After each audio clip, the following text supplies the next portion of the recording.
A word about what optimized is. The same rules apply here. You need to pick a starting point and measure the result, then improve or optimize it. Just to give you a target, aim for between, say, 7 and 10% keyword density on page for your chosen phrase when you first set out to write your second page. Now here's the important part, the links that you share between these two pages. We're going to be building something here that is the beginning of a mini authority hub. For the sake of a definition, an authority hub is a page that gets links from and gives links to pages that are similar in topic. Now, the whole concept of a topic is broad and subject to lots of interpretation, and we're not going to get into that here. In fact, I'm going to leave that to Leslie Rohde for his Going Natural 2.0 video. It's nice to have faculty. Anyway, for our purposes, our little authority hub is going to be built first by trading links between these two pages that have the same anchor text. So, on my hero page, which is my #1 listing page, I'm going to link to my secondary page with the anchor text that I want my second page to rank for. And from my second page, I'm going to link back to my hero page with the same anchor text. Bang! That's the basic structure. 2 pages, optimized for the same keywords, linked together with the same anchor text. Step 1 complete. Now for step 2. On every page that your hero page links to, you want to link from those pages also to your secondary page. Here's a little tip.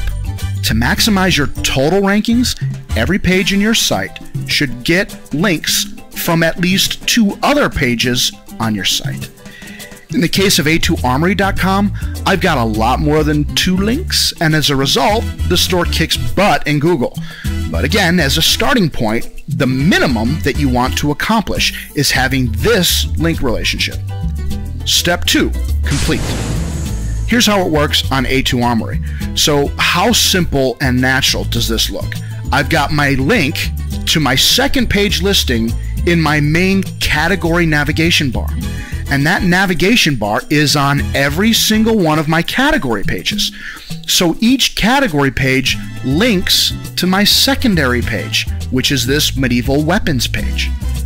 Almost like we planned it that way. Now, for step 3, you need to get at least 2 links from other sites directly into page 2 with the anchor text that you want to rank for. These are always a little harder to get, and when I say a little harder, it's about like the difference between microwaving a pizza and actually getting in your car and going out to Pizza Hut to pick one up. It's just an effort thing. So here's a couple of tips. Start a blog.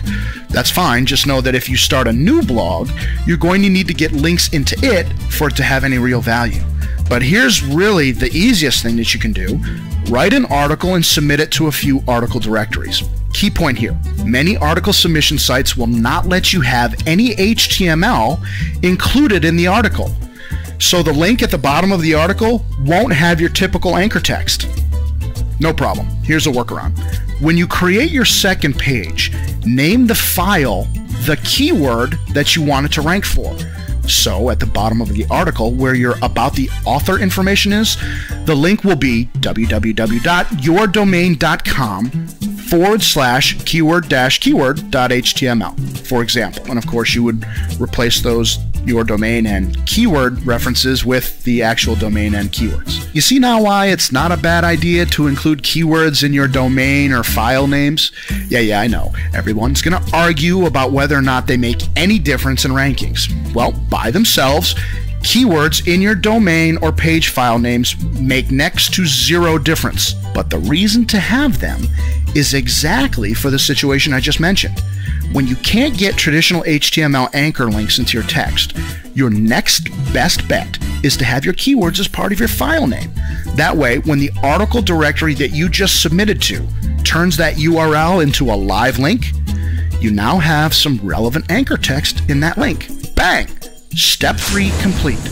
There's a really good chance that just by following the steps that I've given you that you'll end up with an indented listing.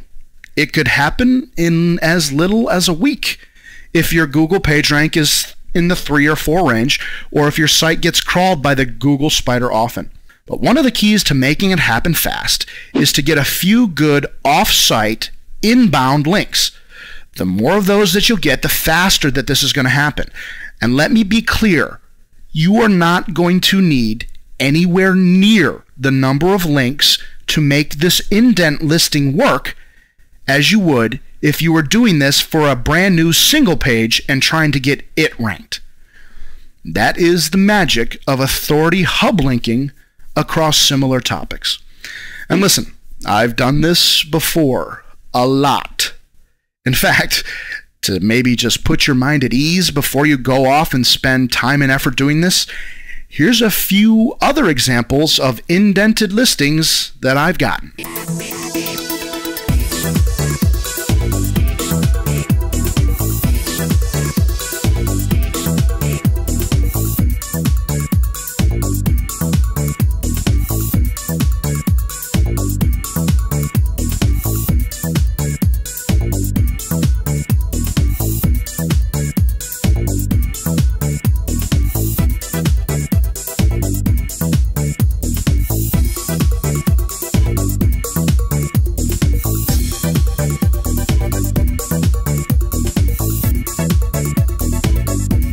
And, here's something you don't see very often, unless you're Amazon. It's called an authority hub listing. Well, I've got one too, and I've got this one. Brad's got this one.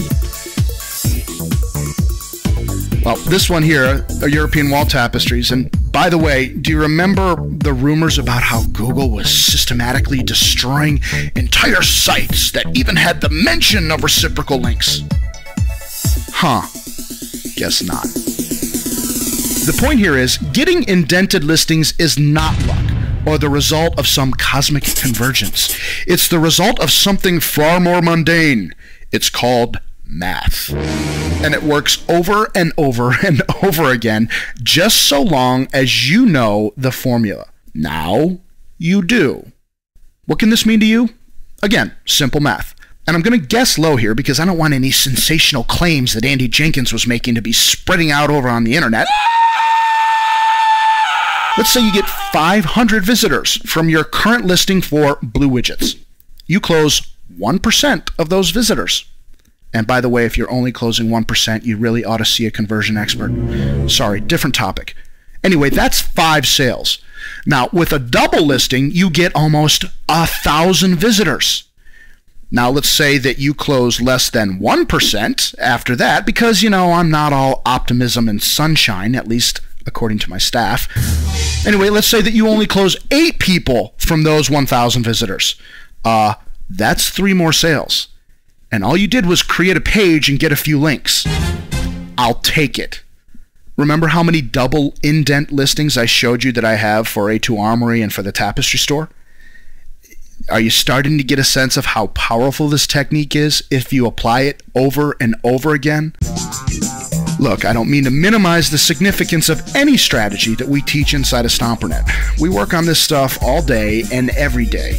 But it all really comes down to this. Once you know the formula, you do it over and over again. Lather, rinse, repeat, like shampoo. Just to cap it off, the Yahoo Store's back office should look familiar to a lot of you by now. It's like those public service drug ads. This is your site.